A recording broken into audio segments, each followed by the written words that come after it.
আসসালামু আলাইকুম রহমতুল্লাহি ওয়া বারাকাতুহু। ইউক্রেনে রুশ হামলায় আহত হয়েছেন ২৬ জন।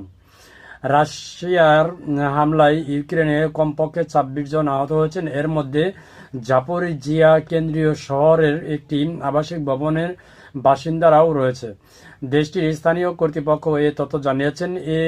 এএফপির সাংবাদিকরা ঘটনাস্থলে দেখেছেন বহুতল বিশিষ্ট আবাসিক ভবনে অগ্নি নির্বাপন কর্মীরা আগুন নিয়ন্ত্রণে কাজ রয়েছে। এ সময় কালো ধোঁয়া আকাশে উঠে যাচ্ছে। হামলাটির এমন এক সময় ঘটল যখন যুক্তরাষ্ট্র ইউক্রেনের শান্তির শর্ত মেনে নেওয়ার জন্য চাপ দিচ্ছে, যা সমালোচকদের মত ক্রেমলিনের পক্ষে সুবিধাজনক। জাপোরিজিয়া সামরিক প্রশাসনের প্রধান ইভান ফেদোরভ ঘোষণা করেছে, রাশিয়া গাইডেড বোমা নিক্ষেপ করে আবাসিক ভবন ধ্বংস করেছে এবং একটি অবকাঠামোগত সুবিধা ও একটি শিক্ষা প্রতিষ্ঠান ক্ষতিগ্রস্ত হয়েছে।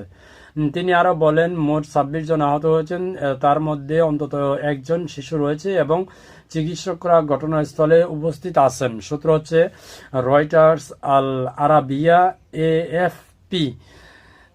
তো এমন সময় একটা ঘটনা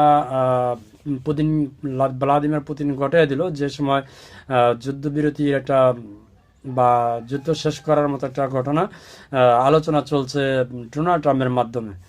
তো এটা হতে পারে জেলেনস্কির জন্য ভয় দেখানোর জন্য, বা হতে পারে ইউক্রেনের জন্য ভয় দেখানোর জন্য। দেখা যাক সামনে কি হয়। আমরা চাই যুদ্ধ বন্ধ হয়ে যাক, ট্রাম্পের মাধ্যমে হোক আর যার মাধ্যমে হোক, বন্ধ করাটাই শ্রেয়। আপনি কি মনে করেন অবশ্যই জানাবেন। ধন্যবাদ।